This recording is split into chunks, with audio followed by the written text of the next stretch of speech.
بسم اللہ الرحمن الرحیم۔ اگر آپ کے بال بہت زیادہ گرنے لگیں تو زیتون اور ناریل کا تیل مکس کر کے استعمال کیا کریں۔ پانی زیادہ پینے والے انسان کی جوانی دیر تک برقرار رہتی ہے اور سکن کے مسائل زندگی بھر نہیں ہوتے۔ ناظرین، غزوہ ذات الرقاع سے واپسی پر آپ صلی اللہ علیہ وآلہ وسلم نے صحابہ کرام کو ایک مقام پر پڑاؤ ڈالنے کا حکم دیا تو صحابہ نے اسی جگہ قیام کیا۔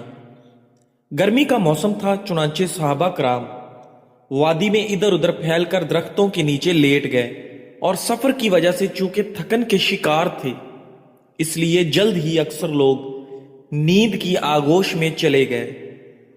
نبی کریم صلی اللہ علیہ وآلہ وسلم نے بھی ایک درخت کے نیچے پڑاؤ ڈالا اور اپنی تلوار درخت کی ایک شاخ سے لٹکا کر آرام فرمانے لگے۔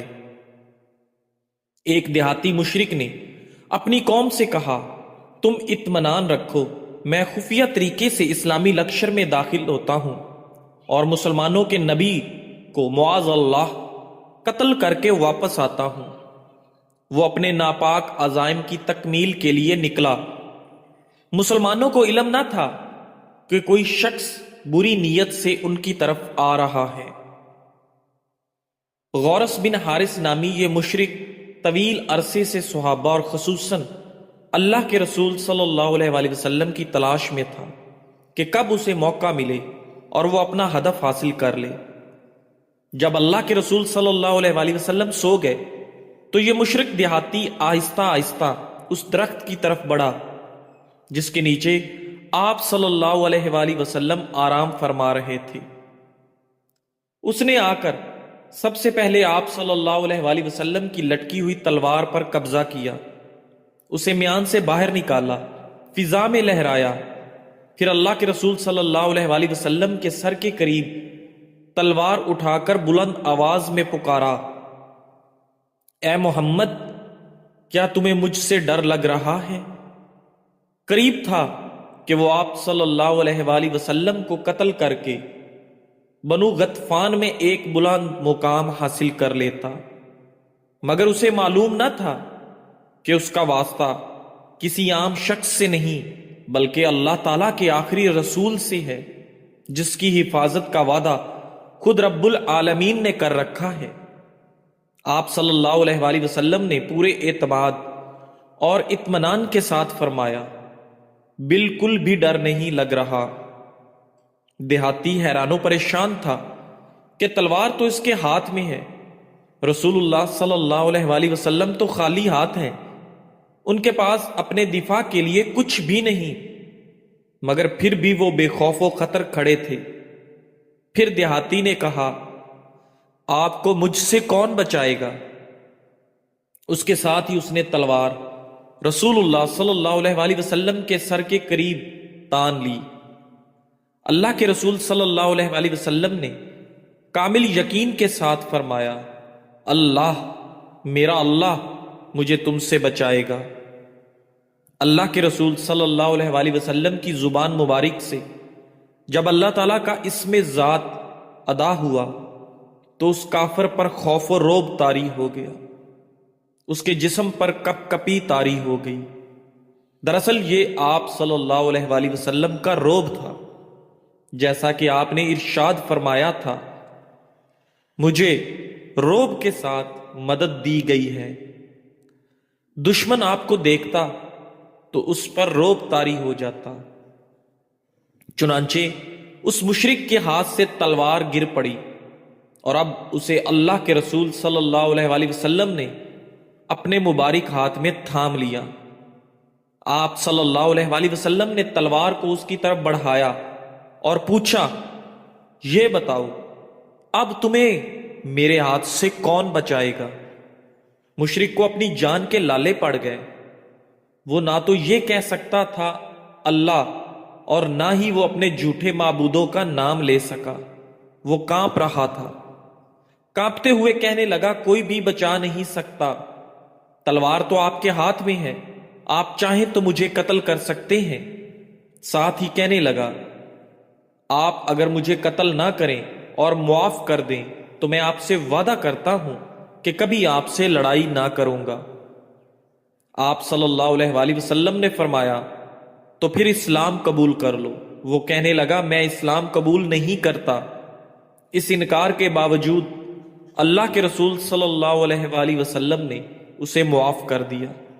جب وہ اپنی قوم میں واپس چلا گیا تو لوگوں نے کہا میں تمہارے پاس سب سے بہترین شخصیت کے ہاں سے آیا ہوں۔ بعض سیرت نگار جن میں ابن اسحاق اور واقدی شامل ہیں بیان کرتے ہیں کہ وہ شخص مسلمان ہوا اور اس نے اپنی قوم میں جا کر تبلیغ کی اور اس کی بدولت بہت سارے لوگ مسلمان ہو گئے۔ ناظرین گرامی، غزوہ بدر میں مسلمانوں کے ہاتھوں قریش کو شکست فاش ہوئی تو ابو سفیان کو اہل مکہ کی قیادت سونپی گئی۔ اس کا سب سے پہلا کام غزوہ بدر کا انتقام لینا تھا۔ اس نے عہد کیا کہ جب تک وہ غزوہ بدر کا انتقام نہ لے گا تب تک غسل جنابت کرے گا، نہ سر میں تیل ڈالے گا۔ چنانچہ جیسے ہی اسے موقع ملا وہ 200 سواروں کو ساتھ لے کر مدینہ طیبہ کی طرف روانہ ہوا۔ رات کی تاریکی میں اس نے یہودی قبیلہ بنو نصیر کے مشہور سردار حی بن خطب کے دروازے پر دستک دی، لیکن اس نے دروازہ نہ کھولا۔ پھر وہ بنو نصیر ہی کے سردار سلام بن متم کے گھر پہنچا، جس نے صرف ابو سفیان کا پرجوش استقبال کیا بلکہ پرتکلف دعوت دی، شراب بھی پلائی اور اہل مدینہ طیبہ کے مخفی راز بھی بتائے۔ سلام بن مشکم اور اس کی بیوی زینب بنت حارث نے غزوہ خندق میں بھی یہودیوں کو ورغلانے میں نمایاں کردار ادا کیا۔ غزوہ خیبر میں زینب کا خاوند سلام بن مشک شدید بیمار تھا۔ وہ قلعہ نتا میں بستر پر تھا۔ بیماری کی وجہ سے وہ اٹھ نہیں سکتا تھا۔ اس کے باوجود اسلام کی عداوت اسے میدان جنگ میں لے آئی۔ ہر چند کے اسے یہود نے منع بھی کیا کہ تم بیمار ہو، میدان جنگ میں نہ جاؤ، مگر وہ باز نہ آیا۔ میدان قتال میں پہنچا اور لڑتے ہوئے مارا گیا۔ زینب کے خاوند کے علاوہ اس کا باپ حارث اور چچا یسار بھی میدان جنگ میں قتل ہو گئے تھے۔ یہ یہود کے نمایاں اور بہادر لوگوں میں سے تھے۔ زینب کا باپ، چچا اور خاوند جب خیبر میں قتل ہو گئے تو اس عورت اللہ کے رسول صلی اللہ علیہ وسلم سے بدلہ لینے کی ٹھان لی۔ اس کو معلوم تھا کہ اللہ کے رسول صلی اللہ علیہ وآلہ وسلم صدقہ قبول نہیں کرتے مگر ہدیہ قبول کر لیتے ہیں۔ اس نے کہیں سے معلوم کر لیا تھا کہ اللہ کے رسول صلی اللہ علیہ وآلہ وسلم کو بکری کا کون سا حصہ زیادہ مرغوب ہے۔ اسے بتایا گیا کہ آپ کو دستی کا گوشت زیادہ پسند ہے۔ چنانچہ اس نے اپنے گھر کی ایک بکری کو ذبح کیا، بطور خاص دستی میں خوب زہر ملا دیا۔ باقی بکری کو بھی اس نے زہر آلود کر دیا۔ اس نے زہر کے لیے یہود سے مشورہ کیا تھا کہ کون سا زہر زیادہ سریع الاثر، جلدی اثر کرنے والا ہوتا ہے۔ چنانچہ ان کے مشورے کی روشنی میں اس نے زہر آلود بکری کو بھونا۔ جب سورج غروب ہو گیا تو اللہ کے رسول صلی اللہ علیہ وآلہ وسلم نے مغرب کی نماز ادا کی اور اپنی قیام گاہ پر تشریف لائے۔ اس وقت زینب وہاں بیٹھی ہوئی تھی۔ آپ صلی اللہ علیہ وآلہ وسلم نے پوچھا بی بی کیا چاہتی ہو؟ کہنے لگی ابو القاسم، میں آپ کے لیے ہدیہ لے کر آئی ہوں۔ اللہ کے رسول صلی اللہ علیہ وآلہ وسلم کی عادت تھی کہ وہ ہدیہ قبول کر لیتے تھے۔ آپ صلی اللہ علیہ وآلہ وسلم نے اشارہ کیا اور اس سے ہدیہ وصول کر لیا گیا۔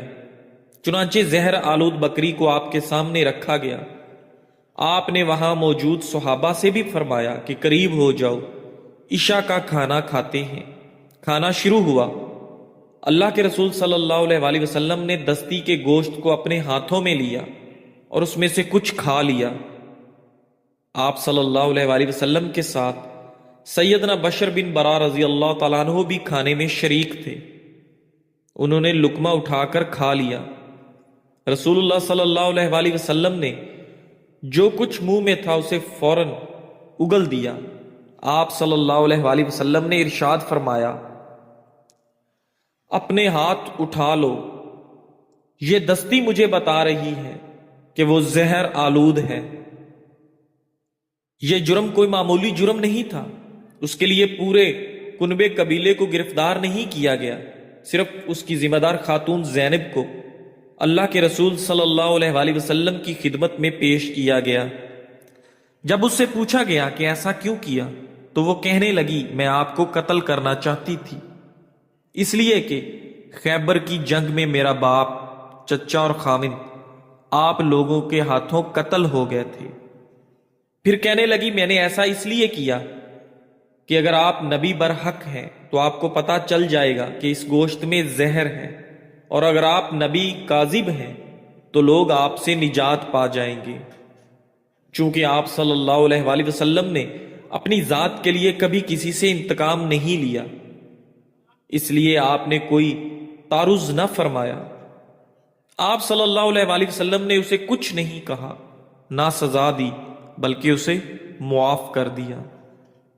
چونکہ زہر کا معمولی حصہ جسم میں سرایت کر چکا تھا، اس لیے آپ صلی اللہ علیہ وآلہ وسلم نے گردن کے پاس اور کمر پر سینکی لگوائی اور دوسرے متاثرین کو بھی سینکی لگانے کا حکم دیا۔ ساری روایات کا مطالعہ کرنے کے بعد جو خلاصہ نکلتا ہے اس کے مطابق بکری کا گوشت کھانے میں 3 یا 4 صحابہ شریک ہوئے، ان میں سے صرف بشر بن برا رضی اللہ تعالیٰ عنہ نے ہی لقمہ کھایا تھا، اس لیے ان کی تھوڑی ہی دیر بعد وفات ہو گئی۔ اللہ کے رسول صلی اللہ علیہ وآلہ وسلم نے ہاتھ روک لیا تھا، وہ زہر انتہائی مہلک تھا۔ اللہ کے رسول بھی مرض الوفات میں اس زہر کی تکلیف محسوس فرماتے رہے۔ امام بخاری اپنی صحیح میں روایت نقل کرتے ہیں کہ آپ صلی اللہ علیہ وآلہ وسلم مرض الموت میں فرما رہے تھے، عائشہ، میں نے جو کھانا خیبر میں کھایا تھا اس کی تکلیف برابر محسوس کرتا رہا ہوں، اس وقت بھی مجھے ایسے محسوس ہو رہا ہے جیسے اس زہر کی وجہ سے میری شارگ کٹ رہی ہے۔ جہاں تک زینب بنت حارث کا تعلق ہے تو روایات کے مطابق اس کو اللہ کے رسول صلی اللہ علیہ وآلہ وسلم نے معاف کر دیا تھا، مگر جب بشر بن برا رضی اللہ تعالیٰ عنہ اس زہر کے اثر سے وفات پا گئے تو اس عورت کو بشر کے ورثا کے حوالے کر دیا گیا، جنہوں نے اسے قصاص میں قتل کر دیا۔ ناظرین گرامی، اگر آپ وزن کم کرنا چاہتے ہیں تو بہت زیادہ خشک ناریل کھانے سے گریز کریں، اسے اعتدال میں کھائیں یا اس سے مکمل پرہیز کریں۔ جو لوگ وزن کم کرنا چاہتے ہیں انہیں خشک ناریل کھاتے وقت احتیاط کرنی چاہیے۔ خشک ناریل میں کیلوریز اور چکنائی ہوتی ہے، اس لیے خشک ناریل کھانے سے وزن بڑھ سکتا ہے۔ ناظرین گرامی، حضرت ابو ہریرہ رضی اللہ تعالیٰ عنہ سے روایت ہے کہ نبی کریم صلی اللہ علیہ وآلہ وسلم نے ارشاد فرمایا، 7 آدمی ہیں جن کو اللہ تعالیٰ اپنی رحمت کے سایہ میں ایسے دن جگہ عطا فرمائیں گے جس دن اس کے سایہ کے علاوہ کوئی سایہ نہ ہوگا۔ نمبر 1، عادل بادشاہ، وہ جوان جو جوانی میں اللہ تعالیٰ کی عبادت کرتا ہو، وہ شخص جس کا دل ہر وقت مسجد میں لگا رہتا ہو۔ 2 ایسے شخص جو اللہ تعالیٰ کے لیے محبت رکھتے ہوں، ان کے ملنے اور جدا ہونے کی بنیاد یہی ہو۔ وہ شخص جس کو کوئی اونچے خاندان والی حسین عورت اپنی طرف متوجہ کرے اور وہ کہہ دے کہ میں تو اللہ تعالیٰ سے ڈرتا ہوں۔ وہ شخص جو اس طرح چھپا کر صدقہ کرے کہ بائیں ہاتھ کو بھی خبر نہ ہو کہ دائیں ہاتھ نے کیا خرچ کیا ہے۔ وہ شخص جو اللہ تعالیٰ کا ذکر تنہائی میں کرے اور آنسو بہنے لگے۔ ناظرین گرامی، سردی کے موسم میں پٹھوں کی کمزوری اور ہڈیوں کے درد کے لیے بہترین آزمودہ ٹوٹکا: 1 گلاس نیم گرم دودھ میں 1 چمچ شہد اور آدھی چمچ کلونجی باریک پیسی ہوئی ملا کر رات سونے سے پہلے پی لے۔ اس سے جسم کو گرمائش ملتی ہے، درد میں آرام آتا ہے، اعصاب مضبوط ہوتے ہیں اور نیند بھی پرسکون آتی ہے۔ تھکاوٹ اور کمزوری کے شکار افراد کے لیے خشک ناریل فائدہ مند ہوتا ہے۔ خشک ناریل میں موجود کیلوریز اور صحت بخش چربی توانائی کا ایک اچھا ذریعہ ہے، اسے کھانے سے تھکاوٹ کم ہوتی ہے۔ خشک ناریل میں موجود غذائی اجزاء مدافعتی نظام کو بڑھانے میں مدد کرتے ہیں۔ خشک ناریل کیلشیم اور میگنیشیم کا ایک اچھا ذریعہ ہے جو ہڈیوں کو مضبوط بنانے میں مدد کرتا ہے۔ مزید یہ کہ خشک ناریل صحت کے بہت سے مسائل سے بچنے کے لیے بھی اچھا ہے۔ خشک ناریل کھانے سے کھانسی میں مبتلا افراد کو راحت مل سکتی ہے، البتہ اس کے زیادہ استعمال سے ہمیں گریز کرنا چاہیے۔ ناظرین گرامی، رسول اللہ صلی اللہ علیہ وآلہ وسلم نے فرمایا، طاقتور مومن اللہ کے نزدیک کمزور مومن کی نسبت بہتر اور زیادہ محبوب ہے، جبکہ خیر دونوں میں موجود ہے۔ جس چیز سے تمہیں حقیقی نفع پہنچے اس میں حرص کرو اور اللہ سے مدد مانگو، اور کمزور نہ پڑو، مایوس ہو کر نہ بیٹھ جاؤ۔ اگر تمہیں کوئی نقصان پہنچے تو یہ نہ کہو کاش میں اس طرح کرتا تو ایسا ایسا ہوتا، بلکہ یہ کہو یہ اللہ کی تقدیر ہے، وہ جو چاہتا ہے کرتا ہے۔ اس لیے کہ حسرت کرتے ہوئے کاش کہنا شیطان کے عمل کے دروازے کو کھول دیتا ہے۔ ناظرین گرامی، باجرہ آئرن، میگنیشیم اور اینٹی آکسیڈنٹ سے بھرپور اناج ہے جو سرد موسم میں کمزوری، تھکاوٹ اور پٹھوں میں کھچاؤ کم کرنے میں مدد دیتا ہے۔ سردیوں میں ہاضمہ سست پڑ جاتا ہے۔ باجرے میں موجود فائبر قبض، گیس اور بھاری پن سے نجات دیتا ہے اور آنتوں کی حرکت بہتر بناتا ہے۔ چونکہ باجرہ گلوٹن فری ہے، اس لیے حساس معدے والے افراد کے لیے بھی موزوں ہے۔ ناظرین، روایات میں آتا ہے کہ ایک دفعہ سلیمان علیہ السلام اپنے ساتھیوں کے ساتھ ایک چڑے کے پاس سے گزرے جو کسی چڑیا کے گرد چکر کاٹ رہا تھا۔ سلیمان علیہ السلام نے اپنے ساتھیوں سے پوچھا، جانتے ہو یہ کیا کہہ رہا ہے؟ ساتھیوں نے کہا، اللہ کے نبی بتائیے کیا کہہ رہا ہے؟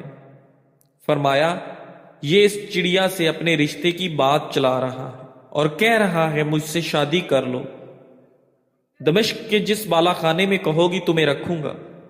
حالانکہ دمشق کے بالا خانے پتھروں سے بنے ہیں، وہاں پرندے نہیں رہ سکتے، لیکن ہر رشتہ مانگنے والا یوں ہی سبز باغ دکھاتا ہے۔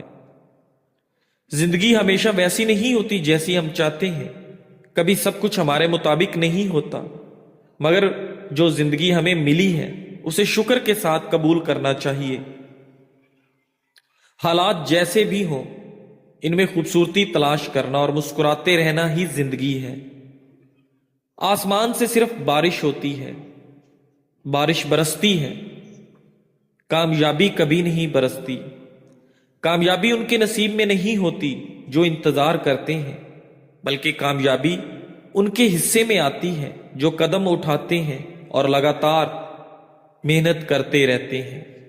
یاد رکھو، نصیب بھی اسی کا ساتھ دیتا ہے جو خود کوشش کرتے ہیں، جو تھکتے نہیں، جو رکتے نہیں۔ حقیقت کو قبول کریں اور مسکرا کر آگے بڑھ جائیں۔